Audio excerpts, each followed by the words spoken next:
Hi, hello everyone. So just continuing BDO series of events around the Social Housing Barometer and questioning key figures from the sector around some of the issues that we've noted with regard to that. So with me today is Ben Denton, who is CEO of L&G Affordable Homes. So Ben, do you just want to explain a little bit more about what you guys do? Yeah, sure. Thanks. So it's lovely to be here this morning. So I'm chief executive of L&G Affordable Homes. The business was set up in 2018 and sort of became operational in 2019. Our business plan is to grow to be delivering about 3,000 affordable homes each year from 2024. Our business model is we secure investment into affordable homes through L&G's pension fund investments. So L&G looks after about £80 billion worth of pension fund assets. We invest that pension fund capital directly into affordable homes. And then the management of our homes is delivered through an outsourced network of management providers. So we have 14 organisations on our management framework at the moment. Brilliant. Okay.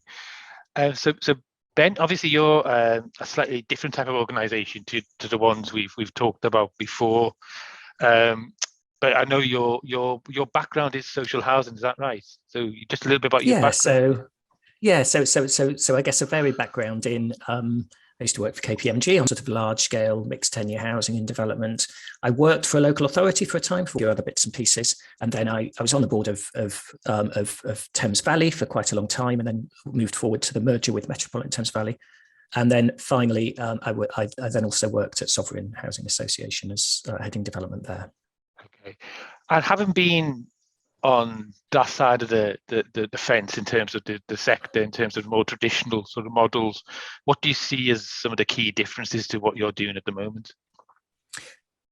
So yeah, I think the first thing is when you're starting up from scratch, it's much more straightforward to be able to build a business model based on current and future technology and approaches. So I think that's the first thing I'd say, which is always, a difference to the sector, where most in the sector have been operating for anything between 50 and 150 years. So that's the first difference. I think the second difference is our business. We sit within an FRA, so a Financial Regulatory Authority, and a PRA regulated set of frameworks. So the risk management frameworks and the way we monitor and analyze everything that's happening from a business operations perspective is created based on that institutional sort of investment operating framework. So it's very, very granular and detailed. We have lots of risk limits that we constantly operate within, positive attestation of compliance with all of our processes and activities on a weekly and a monthly and a quarterly basis, and then very regular reporting of compliance against all of the risk measures that we put in place. So it gives you a very clear risk map of the business in understanding whether you're operating clearly within that risk framework or whether you're coming close to some of the risk measures. Okay, so it is different, isn't it? I suppose I was going to sort of touch upon that in terms of some of those requirements. Does that mean that your risk environment is different as well compared to a more traditional social housing provider? I think my reflection is it's quite the process of setting really clear risk limits and then operating within them. So, for example, what proportion of homes are we happy to hold that are not in a low risk area in relation to flood risk? So that's an interesting issue for our business, because we're investing pension fund capital into those homes for 50 plus years. So risk in relation to those homes, in relation to environmental impacts, is a really important issue for the business. I think if we, from the organisations I've come from, that would probably be an issue that was sort of contemplated from time to time, but not monitored on a weekly basis. So it's those sorts of measures that we look at that link back to the longevity of the investment horizon that we're working within. Right. Okay. So it's a different way of thinking around some of these things, because the different regulatory piece, which is really, really interesting. I suppose talking a little bit more about more specific risks of social housing. And it's interesting you mentioned the environmental piece there. I suppose for an organizer, and it'd be interesting to get your take on this from where I suppose you're working in the organisation that you do, and you've just touched upon there. What's the direction of travel around this, and where do you see this from your perspective going, especially from the environment that you're working in at the moment? Yeah, so I guess, so the issues that sit at the top of our risk areas basically is policy risk. So adverse policy risk that affects the ability to generate the long-term cash flows that the pension fund investors are seeking for our pension fund clients. From an environmental perspective, it's a really interesting area. So we're constantly trying to look at how can we influence the marketplace to produce as much housing as possible that is going to perform to really high environmental standards. And the reason why we think that's really important is obviously it's important for the environment, but also just from an asset perspective, the extent to which you buy assets that minimize the risk of retrofit means that there shouldn't be adverse costs arriving in your business in future years. That's balanced by the fact we think it's quite strange that second-hand homes that require retrofit are not worth less than second-hand homes that require second-hand homes that require retrofit should be worth less than second-hand homes that don't require retrofit, yet there's no valuation difference. So I think there's some interesting areas where we think that's probably a risk that will come into the marketplace in due course, because as organizations create budgets to then retrofit, that's an important solution. I think the thing that we're really interested in is how can we apply our business model to help overcome some of the funding challenges in relation to retrofit. And I think we haven't figured out, we think there needs to be an answer there, because there needs to be more capital into the sector to be able to accelerate the move to EPCC homes by 2030 and then beyond by 2050. We think that's, it's one of the biggest challenges for the sector, but it's one of the biggest, I guess it's a really interesting opportunity for us to say, how can we work with the sector to help address that challenge? Yeah, that's really interesting. How, I suppose the challenge around that, from your perspective, is at the end of the day, you've got an obligation to your investors as well, haven't you? But how you get a return from this as well, and I suppose that's a really interesting. It made me think actually how that could work, because without it is. I mean, I'm talking to a lot of my clients, and they all know this is coming. This is coming pretty short term in terms of like next 5-10 years. This is going to happen. But a lot of them have no real clarity, and I think this links into government policy piece around it's going to be a significant cost, but how do we fund it? And that's the really interesting point. Is there is in the way that the numbers work at the moment, there is definitely a gap between the cost of retrofitting and how that's going to be funded, and that gap either has to be funded from excess capacity in the sector, which obviously then takes that capacity away from development growth, and no one wants less affordable homes to be built. Then that's already a challenge in the sector. You don't really want to push the excess costs onto customers, because they've already got a cost of living challenges at the moment.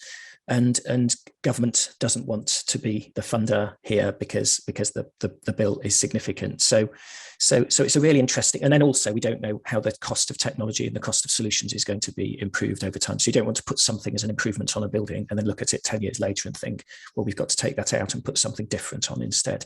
So it's a really, really interesting challenge. And I think your reflection is right. Everyone's really keen to find a solution here.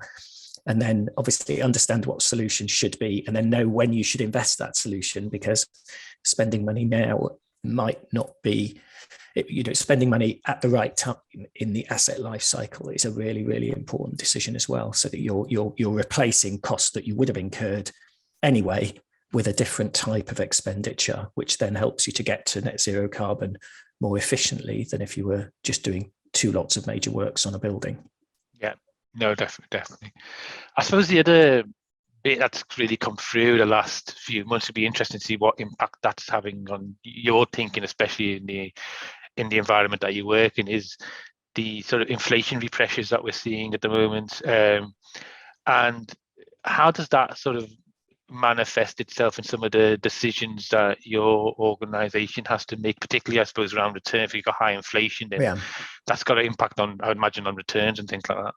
Yeah, and I think it's a very live conversation we're having at the moment. So the point that so all of our rent reviews at the moment and shared ownership rent reviews are taken from a September base.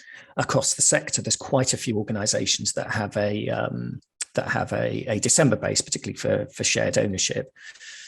So this year it felt to us like the conversation about rent increases sort of pegged to 3.1% CPI felt challenging, but understandable.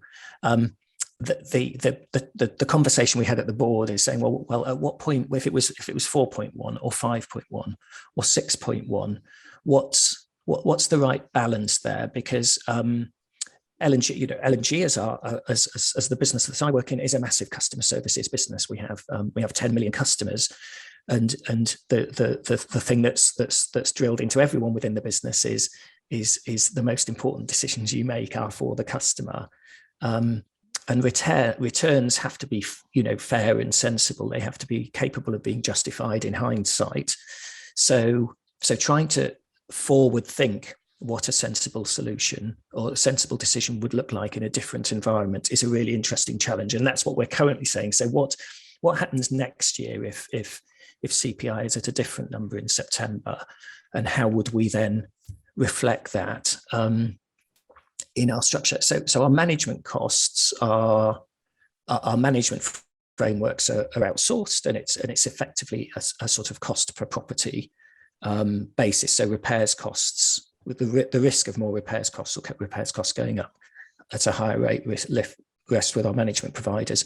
Clear that there is cost pressure there because they're seeing cost pressure as well, but management costs are only a small proportion of the rental income. So you can start to manage the overall risks, and then we also need to be clear that we're seeking to generate fair risk adjusted returns to pension fund holders. I suppose the other area that came up quite a lot in terms of an increasing area of focus, and has been the last couple of years, is cyber and IT, and some of the risks around those. So and you touched upon this at the start, where you said we're starting from scratch gives you a bit of an advantage. So what has that journey been like, and where do you think you're at the moment in managing that? So thanks. So for us, cyber and IT risks are interesting because our businesses run off a Salesforce platform. We have no paper, we have no servers in the business, and so the key issues for us are the ability for an individual to be able to get access into our systems through phishing, and then the corruption of data within the system, and how you would address that. I think our risk management response to that is backing up all of our systems on a daily basis, and then you would rebuild the whole system from scratch on the back of Salesforce. So it's a digital activity which we run through a dry process, normally between 2 and 3 times a year, to show that it is possible. So you take all the data and you rebuild the system and see how long it takes to rebuild it. I think it's just a massively high risk area. As the commercial gains that can come to fraudsters through getting hold of your data become even more lucrative, this as a risk area, obviously as a risk and fraud area, is a massive challenge for our business and any business. We operate within, because we're part of an institutional organisation, awareness of financial crime through cybercrime is very, very high on the organisation's agenda. So it sits at a board and a chair level in terms of understanding where the risk areas are and what actions are being put in place to mitigate those risks. Okay, so yeah, definitely an area that certainly a number of organisations that we talk to have had a lot of challenge around. I suppose just then from a wider perspective of some of the in terms of the key issues that you're facing, is there other up and coming risks you think that we've not talked about today? So the biggest risks for our organisation are changes in government policy that have unintended consequences, given that we're the main focus or activity of our business is building new affordable homes. Anything that reduces the volume of the marketplace that we can address is a risk to our business plans. I think the second area is around rent uncertainty. So the longer there is rent certainty, it's not necessarily to say that rents must go up at CPI plus X every year, but at least having an understanding about longer term rent settlement that's not going to go down is a really important issue for us. And then the third one, which we've addressed, is the challenge around the whole retrofit challenge for the sector, which isn't a problem for us at the moment. It's more about how can we work with the sector to address that uncertainty and create a greater level of certainty, so that we all know what we're going to be, what we should be doing tomorrow and the day after, to be able to accelerate towards net zero carbon as quickly as possible. And just the first, when you talked about, obviously primary purpose is around building affordable homes and providing investment for affordable homes. I mean, the market at the moment, probably fair to say, is overheating a little bit. Mm-hmm. How do you see, in terms of, it'd be interesting to know what from an L&G perspective, what do you see as the market? What's going to happen in the market in the future? Mm. Do you see a slowdown pretty soon? What do you see around that? What are you forecasting around that? It's a really interesting question. So certainly over the last 6 months, the market has become tighter. We think there's been, and I think that's probably because the scale of housing delivery has gone down, given the impacts of COVID and lack of supplies, and therefore house builders accelerating open market sales because prices are great. So you only need a small contraction in the marketplace, because you've got a certain number of organisations all operating in that marketplace, for prices to go up. Generally, we think we win between 3 and 6% of everything we bid on. So we bid on a lot of stuff. I think the last statistic I saw was the last quarter we bid on 33,000 homes. So we have a pretty good understanding of how pricing moves everywhere around the country. Obviously, the new grant program is coming in, which is helpful. But then at the same time, house builders are in that marketplace wanting to buy land to deliver current housing. So land prices are going up, and then build costs are going up. And unless you build lots of shared ownership, rents are going up a little bit, but nothing like the same level, the same amount to sort of deliver to deliver viable projects. So there's a set of challenges in the development and growth marketplace at the moment that I think are likely to further constrain the growth of that marketplace, as opposed to grow, as opposed to that marketplace opening up at the moment.